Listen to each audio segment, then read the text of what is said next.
Assalamualaikum warahmatullahi wabarakatuh. Nama saya Akmal Kurniawan dari Universitas Nasional, jurusan Sistem Informasi. Saya akan menjelaskan tugas 2 kelompok yang berjudul Sistem Pakar.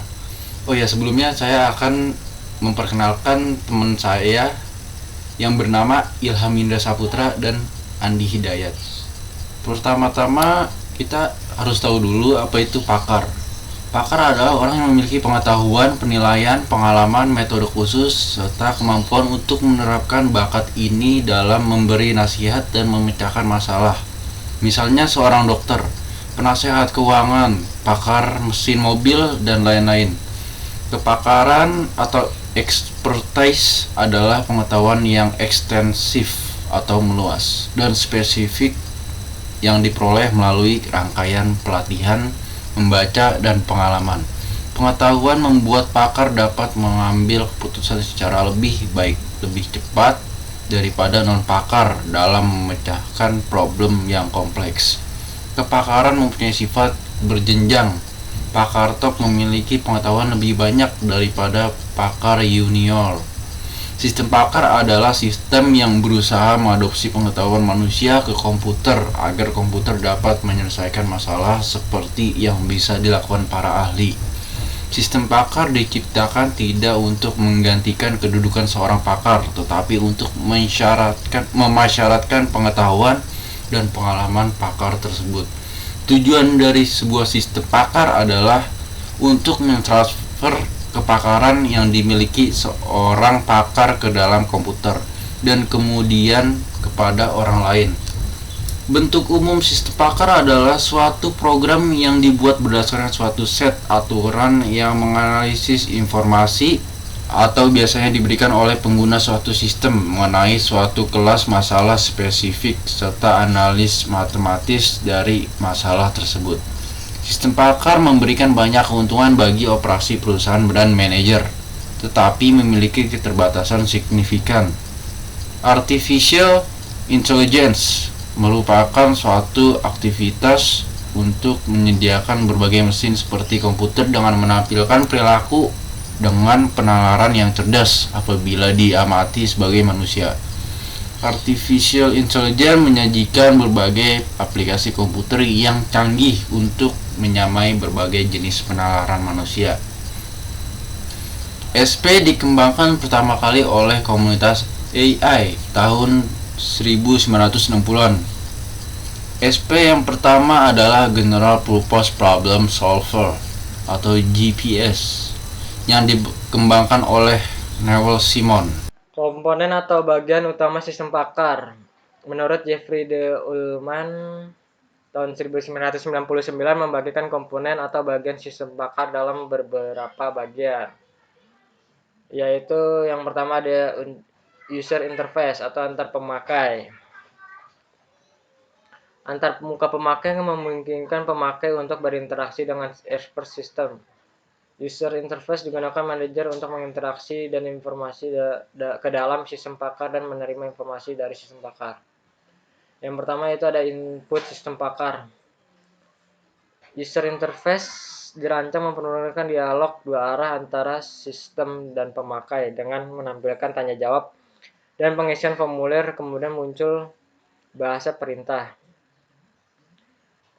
Yang kedua ada output sistem pakar. Sistem pakar dirancang untuk menyarankan pemecahan. Knowledge base atau basis pengetahuan berisi pengetahuan dalam memahami, merumuskan, dan menyelesaikan masalah.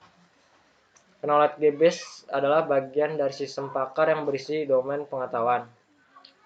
Knowledge base terdiri dari fakta yang menggambarkan area problem atau problem domain dan juga teknik penyajian yang menggunakan fakta sesuai logika. Interface engine atau mesin inferensi. Inference engine bertugas untuk menganalisa pengetahuan, memberikan kemampuan penalaran, dan menarik kesimpulan berdasarkan knowledge base. Selanjutnya ada development engine. Komponen yang digunakan untuk mengolah sistem pakar terdiri dari pemrograman. Semua sistem pakar terdiri dari sebuah alat penghubung input dan output, suatu database, suatu dasar pengetahuan, dan suatu mekanisme kesimpulan. Bagian dari sistem pakar yang menarik adalah kemampuan perangkat lunak untuk meninjau ulang suatu konsultasi yang menyediakan suatu penjelasan kepada pemakai bagaimana cara memperoleh kesimpulan. Fungsi penjelasan yang sangat utama adalah suatu catatan yang menyangkut proses pemikiran yang digunakan oleh tenaga ahli untuk memecahkan masalah itu. Sistem pakar yang menyediakan suatu pemahaman yang lebih baik bagaimana kesimpulan dicapai sehingga kepercayaan pemakai akan lebih besar dalam mengambil kesimpulan. Terus perangkat lunak yang dikembangkan memberikan keleluasaan pada rekayasa pengetahuan untuk memasukkan himpunan aturan pada basis pengetahuan dan diperoleh suatu solusi berdasarkan basis pengetahuan yang ada. Mesin informasi di atas merupakan mesin yang dapat berpikir dengan cermat dan tepat untuk pencapaian suatu keputusan yang diambil melalui pengetahuan. Ciri-ciri sistem pakar. Yang pertama, memiliki fasilitas informasi yang andal. Yang kedua, memudahkan dimodifikasi. Yang ketiga, dapat digunakan dalam berbagai jenis komputer. Yang keempat, memiliki kemampuan untuk belajar beradaptasi. Yang kelima, bekerja secara sistematis berdasarkan pengetahuan dan mekanisme tertentu. Yang keenam, ada pengambilan keputusan berdasarkan kaidah-kaidah tertentu. Yang ketujuh, ada dapat menalar data-data yang tidak pasti. Yang kedelapan, dikembangkan secara bertahap. Yang kesembilan, outputnya berupa saran dan anjuran. Keuntungan dan kelemahan sistem pakar. Keuntungan dan kelemahan sistem pakar menurut Syamsuddin Aries 2004. Keuntungan SP atau sistem pakar. Yang pertama, memungkinkan orang awam bisa mengerjakan pekerjaan para ahli. Yang kedua, menyederhanakan pekerjaan dan meningkatkan efisiensi kerja. Yang ketiga, bisa melakukan proses secara berulang secara otomatis. Yang keempat, menyimpan pengetahuan dan keahlian para pakar. Yang kelima, meningkatkan output dan produktivitas. Yang keenam, meningkatkan kualitas. Yang ketujuh, mampu mengambil dan melestarikan keahlian para pakar. Yang kedelapan, mampu beroperasi dalam lingkungan berbahaya. Yang kesembilan, memiliki kemampuan untuk mengakses pengetahuan. Yang kesepuluh, memiliki reliabilitas. Yang 11, meningkatkan kapabilitas sistem komputer. Yang 12, memiliki kemampuan untuk bekerja dengan informasi yang tidak lengkap dan mengandung ketidakpastian. Yang 13, sebagai media pelengkap dalam pelatihan. Yang 14, meningkatkan kapabilitas dalam penyelesaian masalah. Yang 15, menghemat waktu dalam pengambilan keputusan. Kelemahan SP atau sistem pakar. Yang pertama, biaya yang diperlukan untuk membuat dan memeliharanya sangat mahal. Yang kedua, sulit dikembangkan. Hal ini erat kaitannya dengan ketersediaan pakar dalam bidangnya. Sistem pakar hanya dapat menangani pengetahuan yang konsisten. Sistem pakar dirancang dengan aturan-aturan yang hasilnya sudah pasti dan konsisten sesuai dengan alur diagram pohonnya.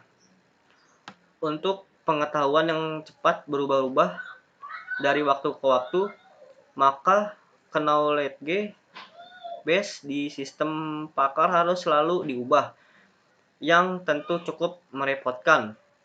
3. Sistem pakar tidak 100% bernilai benar. Sistem pakar tidak dapat menangani hal yang bersifat judgement, pertimbangan atau intuisi. Sistem pakar memberikan hasil yang pasti, sehingga keputusan akhir pengambilan keputusan jika melibatkan kebijaksanaan dan institusi masih tetap di tangan manajemen. Contoh aplikasi dan pengembangannya. Contoh sistem pakar atau SP. Yang pertama, dendral. Mengidentifikasi struktur organik tak dikenal melalui analisa spektrum massa dan ilmu kimia. 2. Micin. Identifikasi bakteri penyebab infeksi dan merekomendasikan antibiotik dengan dosis yang disesuaikan dengan berat tubuh pasien. Dirancang oleh Edward Feigenbaum. Yang ketiga, Deepmeter Advisor digunakan oleh Schlumberger untuk analisis data dalam pengeboran minyak.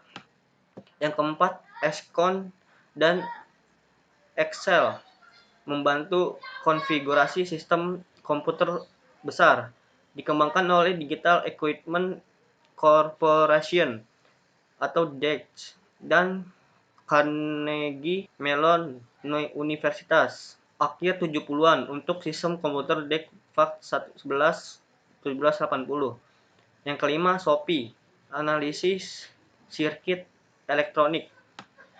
Yang keenam, prospektor digunakan di dalam geologi untuk membantu mencari dan menemukan deposit. Didesain oleh Sheffield Research Institute akhir 70-an. Yang ketujuh, Folio, membantu memberikan keputusan bagi seorang manajer dalam hal stock broker dan investasi. Yang kedelapan, Delta, pemeliharaan lokomotif listrik diesel, didesain dan dikembangkan oleh General Electric Company. Yang kesembilan, YesMVS, membantu operator komputer dan mengontrol sistem operasi MVS atau disebut Multiple Virtual Stroke, didesain oleh IBM awal 80-an. Yang ke-10, Edge, SP troubleshooting pada sistem kabel telepon, didesain dan dikembangkan oleh AT dan Table Lab awal tahun 80-an. Jadi kesimpulannya bahwa sistem pakar adalah sistem yang dapat membantu manusia menyelesaikan masalah yang dihadapi dengan berdasarkan atas pengetahuan yang telah diprogramkan ke sistem tersebut dengan teknologi komputer dengan bantuan para ahli. Dan sistem pakar dapat diaplikasikan dalam berbagai bidang, antara lain di bidang industri atau manufaktur, pendidikan atau ilmu, pengetahuan, bisnis, psikologi, manajerial, eksplorasi alam, serta kedokteran. Sekian penjelasan dari kelompok kami. Jika ada kesalahan, mohon maaf. Assalamualaikum warahmatullahi wabarakatuh.